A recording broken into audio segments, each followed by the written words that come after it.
Hello, everyone. Welcome to Celsius 233, your go-to place for fiction book summaries. Today we will journey through The House of Hades by Rick Riordan. The House of Hades by Rick Riordan, published in 2013, is the fourth book in the Heroes of Olympus series. This fantasy novel follows 7 demigods on a perilous quest to close the doors of death and stop the rise of Gaia, the primordial Earth Mother. Combining Greek and Roman mythology with contemporary storytelling, the book weaves an epic tale of courage, sacrifice, and unity as the heroes face their darkest trials, both in the mortal world and the depths of Tartarus. Plot summary. The ship Argo II soared through the skies, battered but determined, carrying 7 demigods bound for the most dangerous of quests. Beneath them, the Italian countryside stretched out, but their path was obstructed by relentless attacks from mountain spirits, sons of Gaia who sought to stop their journey at all costs. These obstacles were nothing compared to the emotional weight of their mission. Percy Jackson and Annabeth Chase, 2 of their own, had plunged into the depths of Tartarus. While the group searched for a way to close the doors of death, Percy and Annabeth were fighting to survive the horrors of the underworld itself. In Tartarus, Percy and Annabeth fell endlessly until they reached a land of shadows and despair. The air burned with sulfur, and the ground itself seemed to fight their every step. They encountered countless monsters, beings Percy had slain in the mortal world, now resurrected in their dark homeland. The couple was forced to rely on their wits and unwavering bond to survive. Along the way, they encountered the Titan Iapetus, also known as Bob, who, despite his erased memories, chose to help them navigate the perilous terrain. With his assistance, Percy and Annabeth ventured deeper into the heart of Tartarus, determined to reach the doors of death from the underworld side. Meanwhile, aboard the Argo II, the remaining crew faced their own challenges. Hazel Levesque, struggling to master her control over the mist, became central to the mission. A cryptic encounter with the goddess Hecate at a crossroads revealed a treacherous new path through the northern mountains.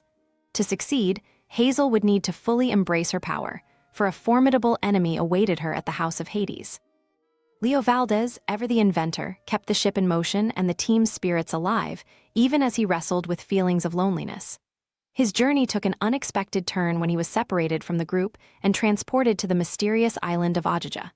There, he met Calypso, a former prisoner of the gods. Though their initial interactions were combative, Leo and Calypso formed an unexpected connection. He promised to return for her, a vow that would shape his destiny. Frank Zhang, often unsure of his place within the group, found himself thrust into a position of leadership. In the icy lands of Venice, Frank embraced his role as a son of Mars and unleashed his warrior spirit. Aided by Hazel, he battled poisonous cows that threatened to destroy the city. This act of bravery marked Frank's transformation, earning him newfound confidence and respect among his companions. Piper McLean and Jason Grace, too, played vital roles in navigating the trials of their journey. Piper's charmspeak proved invaluable in disarming threats, while Jason grappled with his identity as a Roman and Greek demigod. Their mission led them to meet spirits of the dead, seek guidance from ancient gods, and face trials that tested their resilience and unity. The group's most harrowing challenge on the surface came when they reached the House of Hades. Guarded by the sorceress Pasiphae and her legions of monsters, the house was a fortress of danger. Hazel's mastery of the mist proved pivotal as she used illusions to outwit Pasiphae, paving the way for the crew to reach the doors of death. Tartarus, Percy and Annabeth's journey to the doors was no less grueling. They braved the river Phlegethon, whose burning waters kept them alive but tested their limits. Alongside Bob, they confronted the primordial deity Nyx in a desperate bid to navigate the endless maze of Tartarus. Their resolve was further tested when they met the giant Damason, a healer cursed to battle an unending war against monsters. Despite his reluctance to fight, Damason ultimately chose to aid them in their quest. The climactic moment came as the demigods on both sides of the doors worked in unison to seal the passage. On the surface, Nico D'Angelo used his powers to anchor the doors, giving his friends a chance to escape. In Tartarus, Percy and Annabeth fought alongside Bob and Damason, fending off hordes of monsters to ensure the doors were sealed. In a final act of sacrifice, Bob and Damason stayed behind to hold off their enemies, allowing Percy and Annabeth to escape. Reunited on the Argo II, the demigods had little time to celebrate. Their journey to defeat Gaia was far from over.